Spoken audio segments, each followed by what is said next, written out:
Salut tout le monde, j'espère que vous allez bien. On est parti pour la vidéo du jour et on est parti aussi pour une nouvelle semaine de travail côté Real. On est maintenant à 3 petites semaines du grand retour des merengues sur les terrains, donc on a quand même beaucoup plus d'informations qu'il y a quelques semaines maintenant.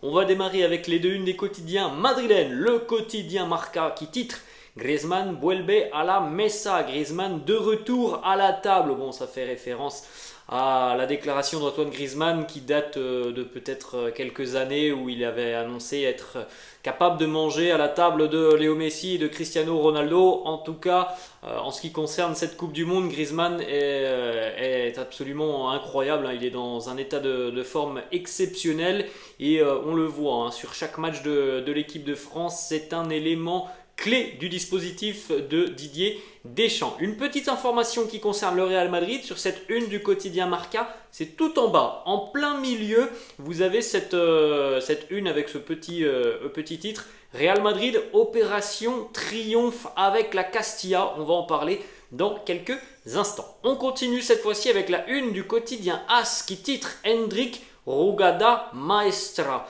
Hendrik, le coup de maître. Voilà la traduction. Et selon le quotidien AS, donc pour le moment, on n'a absolument aucune confirmation de cette information, puisqu'il y a quand même divers montants qui sont sortis depuis une dizaine de jours maintenant. On a parlé de 60 millions d'euros, de 60 millions plus 12 millions de bonus, donc d'un packaging de 60-70 millions d'euros. Le quotidien AS nous affirme cette fois-ci que Hendrik n'aurait coûté entre guillemets que 35 millions d'euros au Real Madrid et qu'il y aurait 25 millions d'euros de bonus additionnels, mais des bonus qui, selon le quotidien AS et l'article du quotidien AS, sont vraiment difficilement atteignables. Des bonus par rapport au nombre de buts marqués, par rapport peut-être à l'obtention du Golden Boy et par rapport aussi à des trophées gagnés avec le Real Madrid. Donc AS, lui, nous sort cette information et un prix qui visiblement serait beaucoup plus bas que ce que l'on a pu entendre depuis quelques jours. Bon, les amis, je ne peux pas vous donner vraiment d'informations officielles parce que tout le monde balance des choses un petit peu sur ce dossier. Je me fie en général à ce que j'entends de Fabrizio Romano qui me semble être une source très très fiable. Et Fabrizio Romano ne nous a pas donné ce montant. Donc je ne sais pas. En tout cas, AS nous affirme que le prix d'Hendrik serait beaucoup moins cher que ce qui était prévu. Du côté du quotidien AS, on affirme aussi que le Real Madrid a étonné le Paris Saint-Germain, le Barça et Chelsea sur ce dossier grâce notamment au travail, encore une fois, très important de Rouni Calafat, le scout du côté de l'Amérique du Sud. Une petite information d'ailleurs qui concerne le jeune Hendrik qui va se rendre à Madrid pour passer sa visite médicale dans les tout prochains jours. On n'a pas pour le moment la date exacte et donc à l'issue de cette visite médicale, eh bien, le transfert sera officialisé par le club brésilien de Palmeiras et aussi par le Real Madrid. On enchaîne cette fois-ci avec des informations et quelques petites photos, notamment de Karim Benzema. Donc j'accentue sur Karim Benzema parce que c'est quand même c'est un joueur très important du Real et c'est un joueur qui a eu pas mal de pépins depuis le début de saison et qui peut évidemment faire beaucoup de bien au merengue en seconde partie de saison si il retrouve tout simplement sa forme physique. Donc regardez quelques petites images de la séance d'entraînement de la veille à Valdebebas. Les Madrilènes ont commencé notamment par divers exercices d'intensité maximale donc en salle de musculation. Vous le voyez notamment avec Karim, avec Toni Kroos. Et puis par la suite de l'entraînement, retour sur les terrains avec des exercices notamment de possession. Deux petites photos de Karim, comme vous le pouvez le constater. Là, il est accompagné de préparateurs physiques et notamment du préparateur physique, le chef tout simplement, Antonio Pintus. C'est le grand objectif de Pintus sur ce mois de décembre. Remettre Karim Benzema sur pied pour une seconde partie de saison qui sera très intense. Autre petite photo, voilà, Karim aussi sur une machine de musculation. Comme on en a parlé hier, visiblement il n'y a pas de gêne pour Karim, pas de problème. Il semble s'entraîner à la même intensité que ses coéquipiers. Voilà une petite image aussi sur les terrains.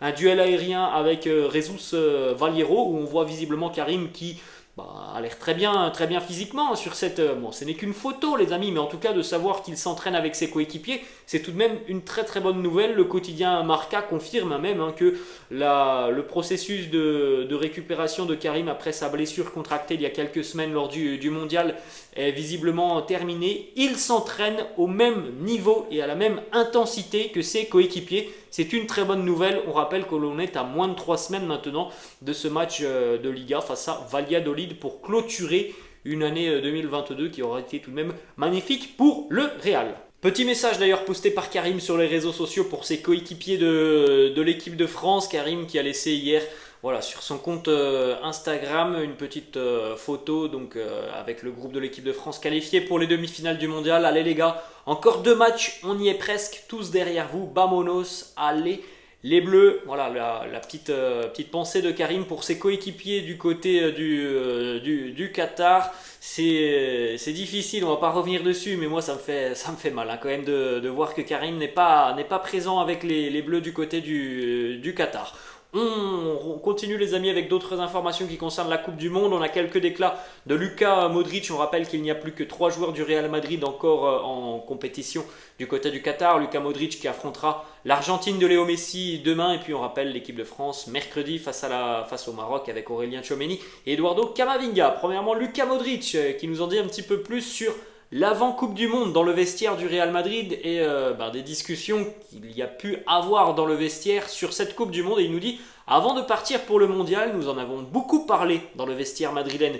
J'ai dit à mes coéquipiers: faites attention à nous, attention à la Croatie. Vous pouvez leur demander en souriant. Voilà les mots de Luka Modric. Il rajoute: mais personne ne comptait sur nous. Encore une fois, la Croatie a surpris son monde et a surpris surtout la sélection brésilienne sur cette rencontre qui a été assez folle vendredi dernier. Autre déclat de Luka Modric qui nous fait un petit comparatif, un petit parallèle entre la sélection et le Real Madrid. Il nous dit: la Croatie est comme le Real. Oui bien sûr, nous pouvons le dire, l'ADN du Real c'est de se battre jusqu'à la fin, toujours, vous n'abandonnez jamais. C'est la même chose avec la Croatie. Il est vrai que si l'on rappelle les statistiques de la sélection croate, ce sont des statistiques de fou tout simplement. En ce qui concerne l'aspect mental, la Croatie a souvent été menée. Bon, sur ce mondial, ils l'ont été par exemple face au Japon, face au Brésil. Ça avait été déjà le cas aussi il y a 4 ans en Russie. Mais cette sélection croate, de par aussi son expérience, puisqu'on rappelle que c'est la sélection qui aligne le 11 le plus âgé, donc évidemment beaucoup plus d'expérience. Cette sélection, elle est capable de renverser des montagnes, de ne rien lâcher, d'y croire jusqu'à la fin, un petit peu comme le Real Madrid. Dernier déclat de Luka Modric qui est revenu donc sur le match face au Brésil et est revenu aussi sur l'élimination de son coéquipier, de son ami, de son fiston entre guillemets, parce qu'on sait très bien que Rodrigo considère Modric comme son papa. Luka Modric nous dit: Rodrigo c'est un garçon merveilleux, je l'aime beaucoup, nous avons une très bonne relation, c'est dommage que ça lui soit arrivé, mais je suis très heureux pour mon pays. Je voulais juste l'encourager après cette défaite. On poursuit avec 3 petites informations pour terminer. Premièrement, cette information qui concerne les postes de latéraux, latéral gauche et latéral droit. Le Real souhaite se renforcer. Fran Garcia et Miguel Gutiérrez sont des options sérieuses. Vinicius Tobias et Alex Jiménez de la Castilla en sont aussi également. Ensuite, on continue avec cette fois-ci le quotidien Marca. Alors ça fait écho à ce que l'on a évoqué tout à l'heure en début de vidéo pour le quotidien Marca qui titrait Opération Triomphe avec la Castilla. Voilà l'information de Marca qui nous annonce que les possibles départs de Odriozola, Mariano Diaz, Dani Ceballos, Nacho et Valiero peuvent ouvrir la porte à certains joueurs de la Castilla: Rafa Marin, Vinicius Tobias, Carlos Dotor, Sergio Arribas, Alvaro Rodriguez ou encore Mario Martin, qui pourraient donc avoir des chances d'être promus en équipe première la saison prochaine. Affaire à suivre, parce qu'il est évident que du côté du Real Madrid, il y a des joueurs qui quitteront le club à la fin de saison. Soit ce sera des ventes, soit ce sera des départs pour fin de contrat. Et il est évident que si, par exemple, imaginons, on a 4 départs. Allez, on va prendre ce chiffre. Alors, c'est un chiffre que je vous donne comme ça, mais je pense qu'on ne sera pas très loin de la vérité sur ces 4 départs. On peut se dire que le Real Madrid n'ira peut-être pas forcément chercher 4 joueurs extérieur, donc 4 options mercato. Donc au final, il faudra certainement aussi aller chercher dans le vivier jeune du côté de l'effectif de la Castilla notamment. Donc il y a évidemment des possibilités pour que certains de ces jeunes puissent arriver du côté de l'équipe première. Alors voilà, je ne pense pas que les 6 là dont on vient de parler arriveront. En tout cas, il y en a évidemment qui ont plus de chances d'y arriver que l'autre. On rappelle que Sergio Arribas est vu comme un très très grand espoir, que Rafa Marin a déjà connu aussi l'équipe première.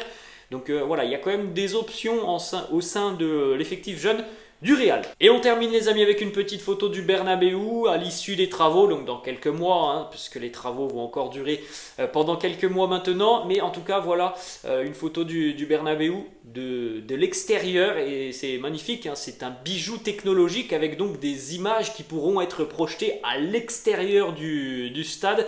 Pour rappel, le retour au Bernabéu pour les merengues, c'est dans plus d'un mois maintenant parce que, il faut aussi le dire, lorsque le Real reviendra sur les terrains face à Valladolid à la fin du mois de décembre, ça sera le début d'une longue série de matchs à l'extérieur pour les merengues. Donc retour au Bernabéu dans plus d'un mois et le Bernabéu sous cette forme, c'est dans peut-être un an les amis. Voilà la fin de cette vidéo, j'espère que ça vous a plu. N'hésitez pas comme d'habitude de lâcher un petit pouce bleu. N'hésitez pas non plus à vous abonner à la chaîne. Moi je vous laisse et je vous dis à la prochaine. Ciao.